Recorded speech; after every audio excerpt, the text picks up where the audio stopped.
I think the minute I stepped on a practice field for rugby, the calling happened. An 8-year plan to be on the team. And I was in it within 2 years. Don't wait until you are a pro to be a pro. Right. And I walk around with a rugby ball sometimes and they're like, what is this child on? It looked like it was a heavy hit. It's up, it's not up. You know, that's the first time I played like professionally. I'm making rugby money. How can I make money outside of it? And there's two Scottish guys and they said, oh, you're here for the movie. That rugby is a game for all shapes and sizes, all cultural aspects. He looked at me and he says, you guys are awesome. Roll rugby, roll rugby, roll rugby, roll rugby, roll rugby, roll rugby, roll rugby, roll rugby. Yo, what's up, everybody? Welcome to another great episode of Rugby Swag. My name is GiftTime and Bailu, and you have come to the lowest rated show in rugby podcast history. I'm telling you, we can do whatever we want because only the best get to watch it. That's why we're low rated. That's what I'm saying. That's how I claim it.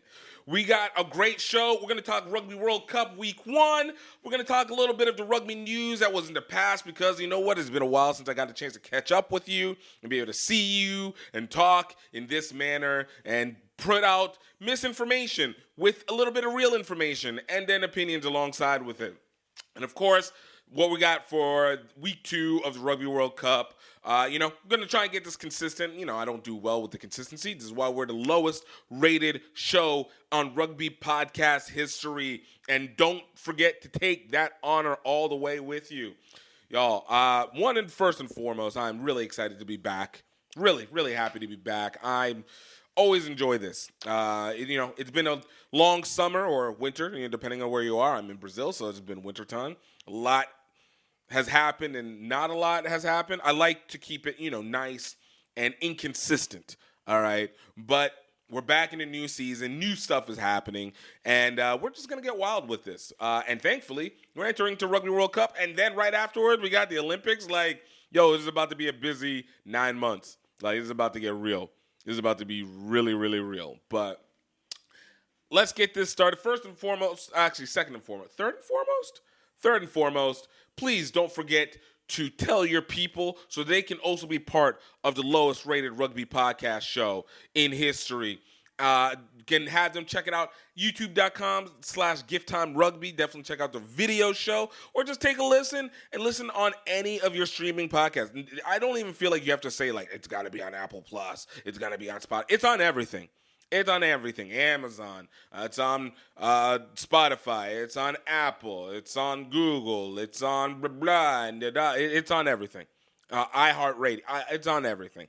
So just tell your friends, hey, look up Rugby Swag. Come get this swag from the lowest rated show in rugby podcast history and get to be a part of the conversation. All right? This is a select group of people that didn't want to come in, but you did. That's what we do.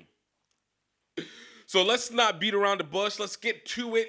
Rugby World Cup Week 1 happened. We started it, all right? We literally about to start a new rotation starting tomorrow because this is going to drop Wednesday. Technically, these should drop on Tuesday, but it was late. I'm busy, inconsistency. So we started Week 1 and, of course, kicked off New Zealand versus France, which I thought started off as one of the worst games and then ended up being one of the better games. Not the best, but the better games. France, I was expecting to be a choke artist, though I was rooting for them and predicted for them to win. And I know they're not technically the underdogs in it by the betting lines, but culturally have been the underdogs because it's New Zealand. But this ain't the same New Zealand team. I don't know who it is that mollywopped South Africa a few weeks ago, but this team seems to have fears. And they definitely don't play with the same gusto, though they had some great plays. But that first opening match was, I'm not going to lie, I'm kind of glad they put the big names in the same bracket side because I don't want a France-New Zealand finals if it were to happen. Semifinals, I can live with, but not in the finals again. We're not going to do that.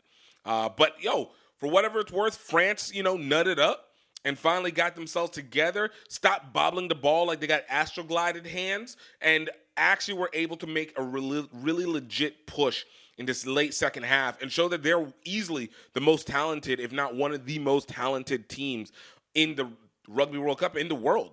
And, I'm hoping that they make up for whatever they did during the Six Nations where they choked it up, because whatever you want to call it, France always likes to choke the ball, choke the situation whenever it matters most. But they didn't do it this time. And they made the push and started bullying New Zealand.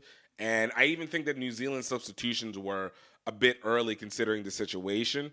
And it just worked out. So, shout out to them on that one. New Zealand taking that first one. That was my first thought. The next game that I thought was actually worth talking about was England versus Argentina. I didn't get to watch the game fully, but man, did I get to go back and watch those highlights. And this was just a Steph Curry situation. It's a Steph Curry situation where you have George Ford just knocking these drop kicks from like 100 meters back. I know it was only like 50 meters, but 40 meters or something like that. But it was ridiculous. Like, you can't do anything against that if you're not bringing the press. And I don't know what Argentina was doing, but I think this is the epitome of what you call a blunt object versus a sniper rifle. And Argentina has come in and has absolutely disappointed me as a dark horse team. I feel like they played against Australia and beat them and then gave us all hope that maybe they could do something. But every time you try and watch, it's like you got talent, but you ain't really got talent. Like, they're a blunt object. Their job is to beat you down and wear you down, and they'll do that to lesser teams. But once you get a team that is actually like strategic, like England is supposed to be the underdog in this situation. Like, they're not. They didn't come off good in Six Nations. They haven't been particularly well formed throughout the rest of the summer. And with their new coach, it hasn't seemed like they have been, to the par that you would expect from England. But England came with a sniper rifle with George Ford. Owen Farrell being off the sideline, Ford at 10, like, the man was killer. Like, it felt like you had Steph Curry and Klay Thompson in, and what do you do whenever you're just raining down threes? What do you do when you're just raining down threes? You can't really do much against it.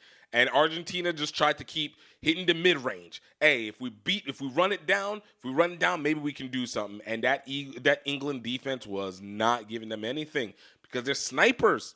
And this was all kicks. It wasn't even like tries. It was all kicks. So, I mean, it also speaks volumes to what Argentina was doing in terms of defense. But, again, if you're not stopping the long-range shooters, you're not going to really be able to do much. Like, you can have your battalion, but if you're not taking out archers, you guys are still going to go down. So, England over Argentina, great game to watch. And needless to say, I'm looking forward to seeing what Argentina does because I really did have them as a dark horse for the finals. But I'm now wondering if they're going to even make it out of the group stage. Next one that I think we all want. Actually, I'm not going to go do that one first. I'm going to do South Africa, Scotland. All right. Watch this one in totality. It wasn't the most interesting game, but I do love this. Man, South Africa has speed on the edges. I know it's not an abnormal thing to say, but they got speed on the edges. And if you give them the space, oh my goodness. But what I really love, because Scotland did a good job trying to, press up against South Africa. But, South Africa really is playing like, they're trying to defend. Like they went in. I haven't seen that much thrown bodies in rugby in a while. Like, usually it feels more controlled, but South Africa felt like they were playing with reckless abandon. They were like, hey man, we're going to live or die on this field, and we're just like throwing it at Scotlandville, fast forward. But even with that being said, one thing you could see is that they just weren't getting their place kicking well. Their penalty kicking wasn't being accurate. And I love their scrum. Like, that man is scrappy. De Klerk, he is scrappy. That is a scrappy dude. You can feel like he's going to go. And I know most people who are not casuals, who have watched more over the season, are getting a chance to do it. Honestly, I just got, like, Stars Plus out here, so I just found out how many rugby games I could watch because now I can go get my Brazilian stuff along the way. but it was wild how much he was able to, really get in there and really be a good hitting scrum half. That being said, man, let somebody kind of disrupt that connection between the scrummy and the 10, which is normal, but I don't know how much South Africa will be able to do. And honestly, I will say this. I feel like South Africa is actually a little bit weaker at the forwards, particularly in the props and the hooker, than they were 4 years ago. We know Tendai obviously retired, and so that's a huge loss. But I didn't feel like they had as much power. And there were so many breakdowns in the rucks, in the scrums that South Africa had against Scotland. Scotland just couldn't take advantage of it. But there was so many breakdowns. I thought that was a little bit concerning over the course of the games. But again, it was the first week. South Africa still was able to get the win. And, Sia Kolosi looked like he is on a mission. That man is like, I'm about to play in this country as soon as this Rugby World Cup is over, and I'm about to make sure that they know my name. Let me drop my nuts on these people. Let's go. Like, I was like, this man looks like he's on another level of wanting to be able to hit people, and that's what you want from your flankers. That is absolutely what you want from your flankers, and I love every moment of it. The last game that I wanted to talk about was Wales versus Fiji, which I think was one of the most exciting games, and it was most exciting because of the fact that it had like a real story. I don't think any of the other games outside of maybe France, New Zealand really had a great story that goes behind them. Like, there wasn't anything that really got me excited about them. I guess England, Argentina, just because of the fact that Argentina had beaten Australia in the rugby championships, and then of course England and their woes with the transition out of Eddie to who they have now. But the Fiji-Wales one it's like a tale of one coin, two sides. You have one side where the country is historically known for its rugby. It's a centerpiece of it, but its whole professional industry is falling apart in front of it. And they're just fighting to literally keep it up, right? Whereas on the other side, you got Fiji, who has been historically stripped of its players due to its inability to be able to professionalize and be able to create a strong economy around professional rugby. And, of course, players not being able to necessarily play for that side without taking a risk of the country that they're living in where they play professionally. This one, you see Fiji trying to rise up and trying to lift up the country and be able to represent, because we already seen them in the 7th stage, but in the 15s, it has been a lot more difficult. So to be able to see the top athletes, some of their top athletes getting to actually play for them, and they're actually getting to represent for their own country, it's so legit, and we want to see them rise as an institution. So it's like I said, it's a tale of two sides of the same coin. It's a tale of two sides of the same coin, and it showed it. Like, man, Fiji's goes hard. Wales has always been there, but Fiji went hard. And if it wasn't for that last pass that just bounced, and it always sucks because especially whenever you're feeling the moment, you're in front of 69,000 people. I know Fiji is used to playing in big numbers, probably as individual players from a professional side. But, when it comes to like the Rugby World Cup, I can't even remember the last time Fiji was really a factor in that. And you have it bounce, and all you see is open space. You know that if that ball enters your hand 100% in for the try, you're going to be a hero. You're going to get the team's going to lift the country. You're doing it for your country. And the ball bounces, and you overthink it, and it jumps out of your hand, and oh my gosh. Like that was the worst feeling. Wales were able to take the win on a close one. And, of course, a lot of people are talking about the ref's terribleness. I didn't really get a chance to see it that much. But, man, that was a good storied game. Now, my issue is this really Fiji, Or is this Fiji playing the first game with a lot of competition? And there's a difference. And if you know sports, it always makes a difference. Sometimes the best team doesn't win in the first week or play their best in the first week. But what happens over time? Will Fiji have the depth to be able to maintain that over a period of time? And I'm expecting so. But I do wonder if this is a story. Because, to be honest, I have Fiji and Wales coming out of Pool C. But that being said, Australia shocked me with their win over Georgia. I guess it was not shocking, but they're more threatening than that gives consideration. So I do have the question of Fiji really being able to hold up over the course of these next 3 weeks, 4 weeks, 3 weeks, to be able to compete and hold the depth so that they can get the second position out of Group C. But Wales, and honestly, I don't expect Wales to lose. I don't think Wales is going to go far in the knockout stage, but Wales has always seemed to historically play pretty bloody well against Australia. So if Fiji can beat Australia, Wales can beat Australia. I mean, it's pretty much lights out for that, and that would be probably a big hit against Eddie Jones on that. But, we'll see. We'll see. All right.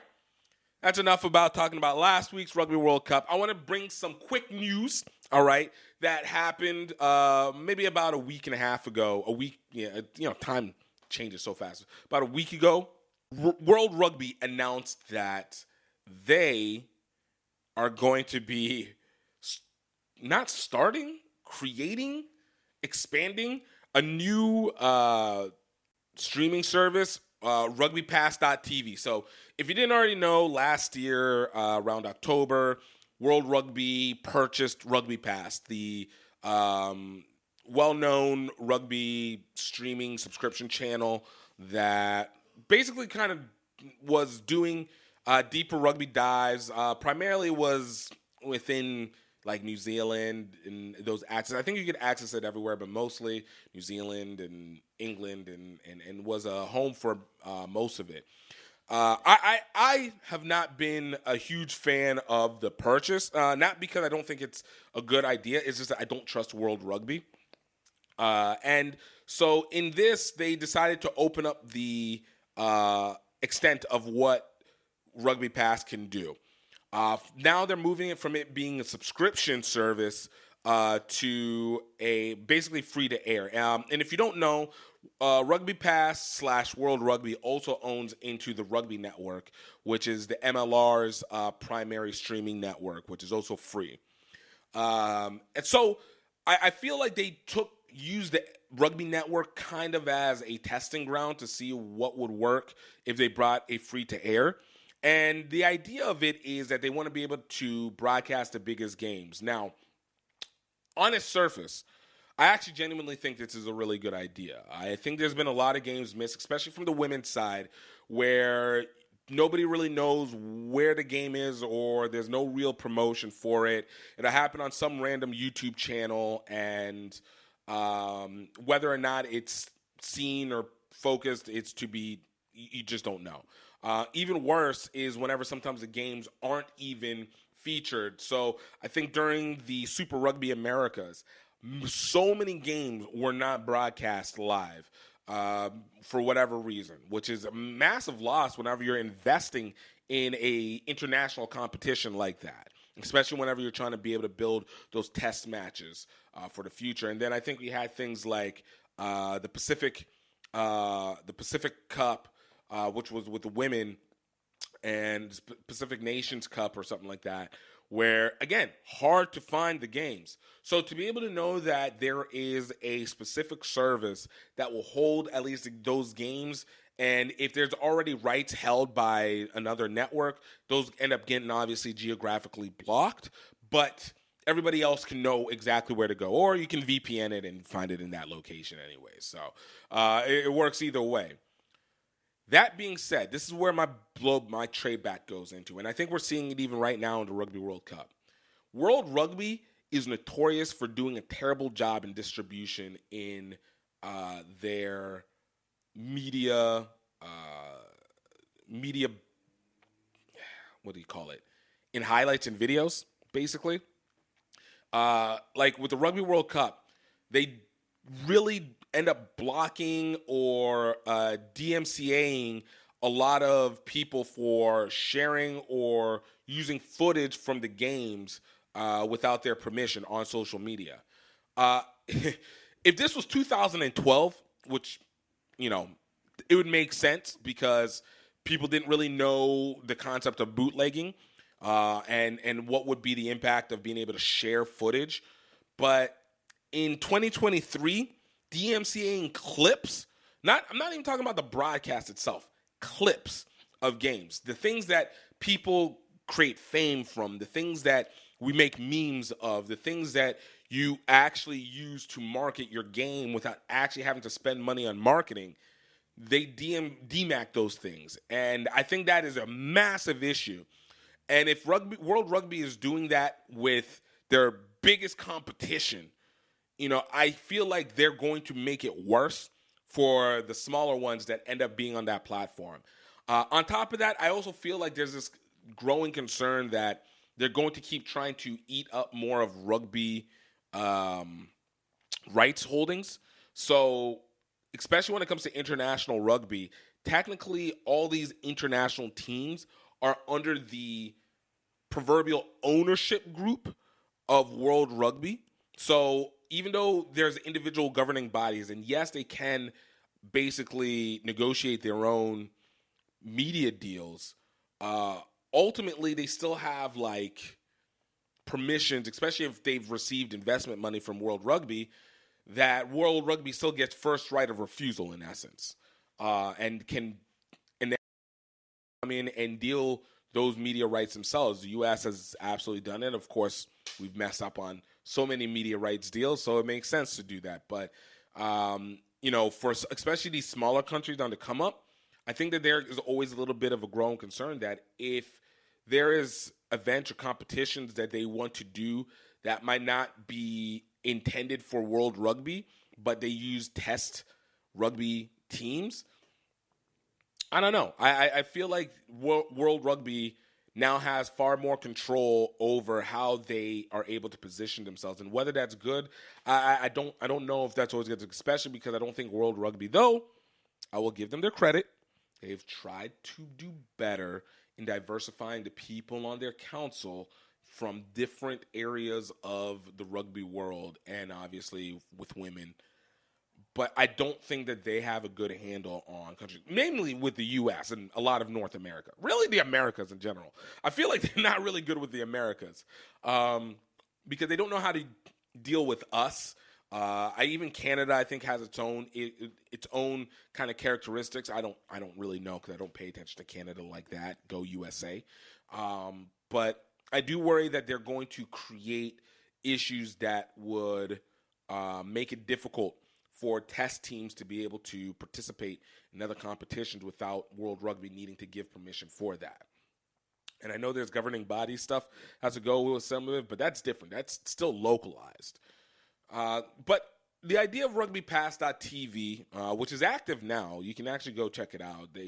It's basically, if you're in the States, the rugby network, but with a little bit more expansion. I do wonder how they expect Rugby Pass subscriptions to continue on, but I'm guessing they're going to probably put some deeper content inside that or completely erase the subscription concept, which then makes me go like, how are you guys going to make your money and how much are you going to get put ads against your games? Because honestly, it's one of the biggest gripes I have with the Rugby Network, that you don't put enough ads against it, because despite it being free, which means you don't do a good job in being able to create more content that can be more appealing, and really just trying to go off of the we'll give you press, when it's like it's not enough. You can do that with social media. Anyways, I'm very much wondering what the outcome of Rugbypass.tv will be with World Rugby as they continue to build their media arm and really try and spread themselves in this like colonialist kind of spread over the rugby world. It makes me nervous. They haven't done enough good, in my opinion, when it comes to these factors for me to trust that they're going to know what they're going to do next. So that they're going to be good with what they do next. But we'll see. What is your thoughts? Let us know. Let me know. even in the comments on YouTube or hit us on Rugby Swag Show on IG, and just let me know what your thoughts are on this concept. Do you think World Rugby is actually going to do a good job with utilizing Rugbypass TV to spread the game, or are they going to work in the fear that I always feel that they have in preventing themselves from allowing people to freely utilize the content so that it can actually create more appeal over time? But that's me, yeah. All right, and lastly, man, let's get to week 2 of the Rugby World Cup. This is where, we got week 2. We got some, actually, to be honest with you, I think this might be the worst slate of matchups that you'll have in this competition. Most of these feels like a big dog versus a cupcake, comparatively, except for one game. But we're going to go down list by list by list, all right? Starting off first, we got France taking on Uruguay tomorrow on Thursday, the 14th. This is going to be Uruguay's first game in the Rugby World Cup. Obviously, the winners of America 1 beating USA's butt to be able to take that America 1 position. So disappointing.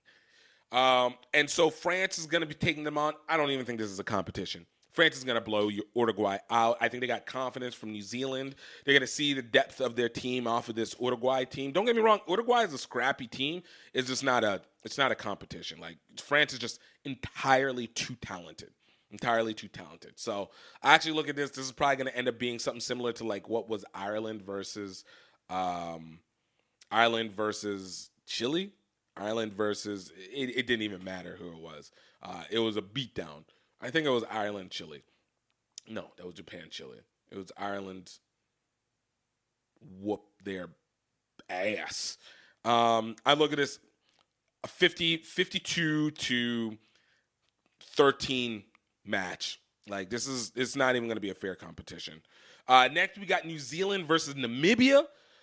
Again, another one-sided battle. New Zealand has something to prove. Namibia already just got another butt whooping handed to them just not last week, which is, I'm a little surprised. It's always funny because Namibia always comes out as the Africa Tube, since South Africa basically has an automatic bid.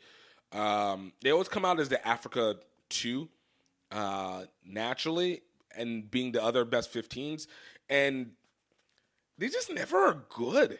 Like, they're never good when it matters.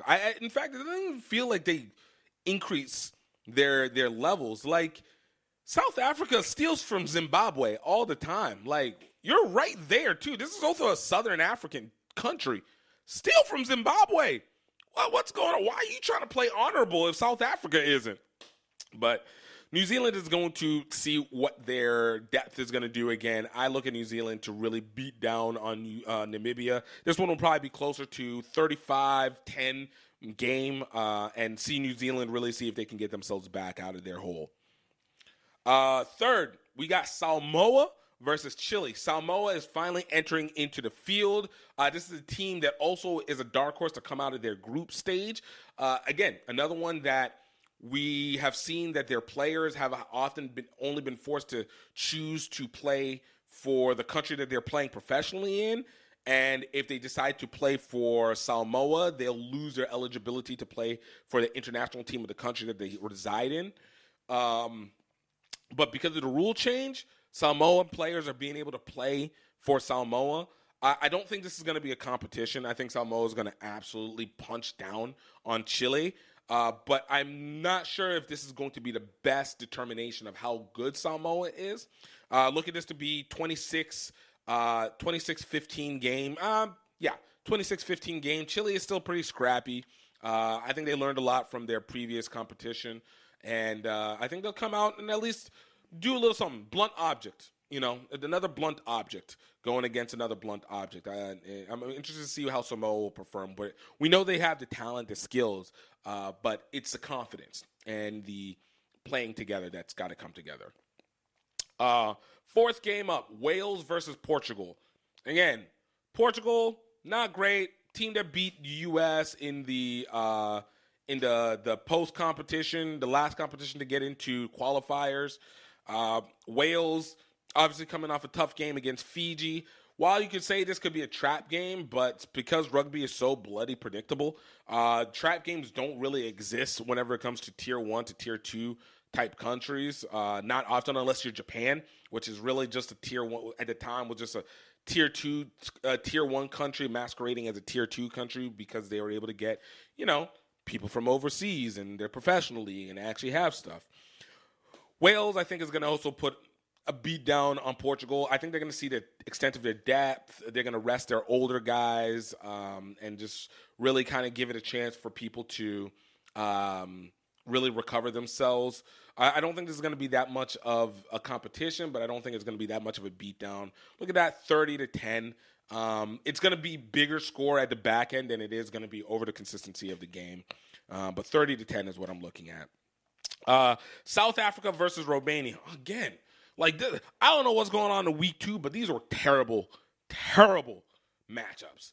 South Africa is going to destroy Romania.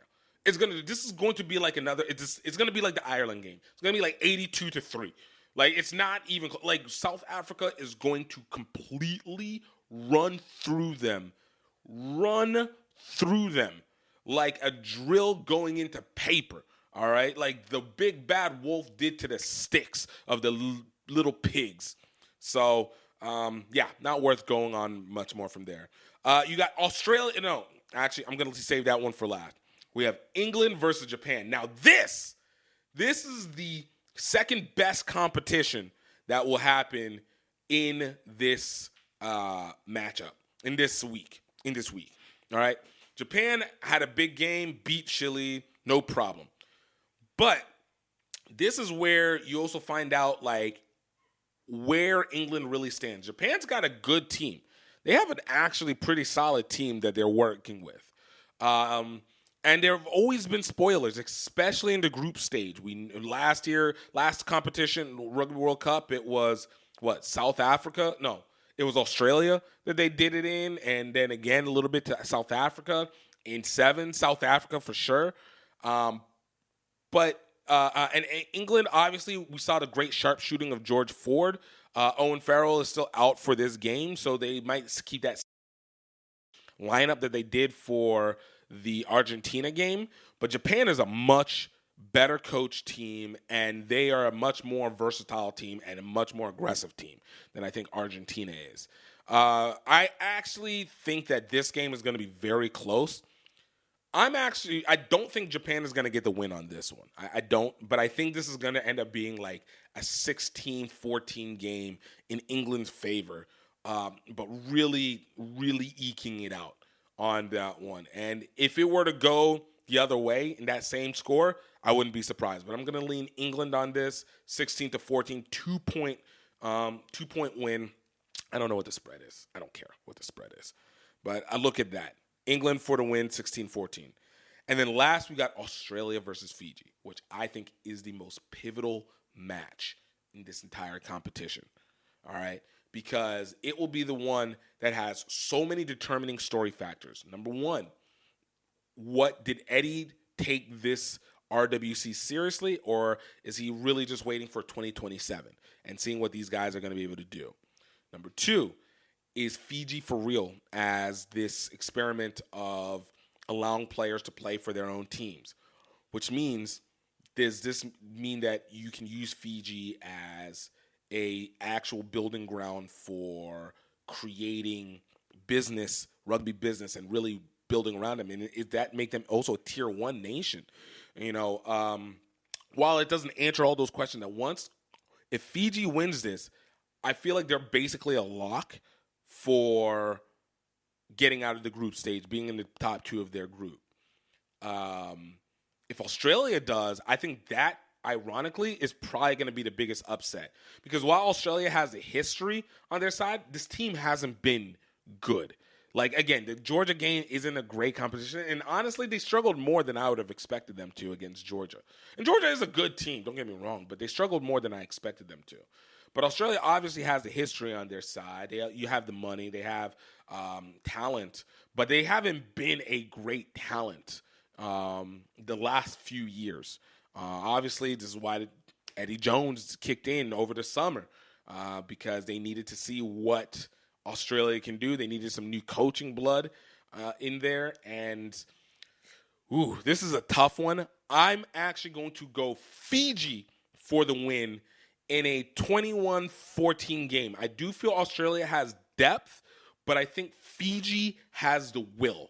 And I think whenever it comes, especially with Fijians, if you feel like you have your whole country on its back and this is everything they're putting into, that's like, whenever Goku is creating the spirit bomb and asking for help from the rest of the world. Like, it's feeding in. Australia, I don't think the country of Australia cares about Australian rugby union national team. I don't think they care about these Wallabies because the Wallabies haven't really done a good job in rugby union, not a great job of developing in Australia. But I don't think Australia has the same support. I think they're just playing to play hard because they know how to, but I don't feel like they have that engine behind them. And I think Fijians have that engine. So I'm putting it Fiji 20-14 over Australia to get the win. Don't do me wrong, Fiji, man. Spirit bomb, baby. Spirit bomb. And, y'all, that's all we got for today. I hope you guys enjoyed it. Thank you so much for taking the time to listen. Please don't forget to subscribe on YouTube and definitely on your streaming, however it is that you're streaming the show on podcast. If you're already streaming, tell your friends about it so that we can continue to be the lowest rated rugby podcast in the world. All right? We want to bring you into the community. Let's talk about this because we ain't trying to be like everybody else. We ain't got time for that. But, y'all, I hope you have a great one. I hope you have a great day. And please, I hope I hope that you're happy. I hope that you're healthy. And most importantly, I hope that you know that you are highly favored.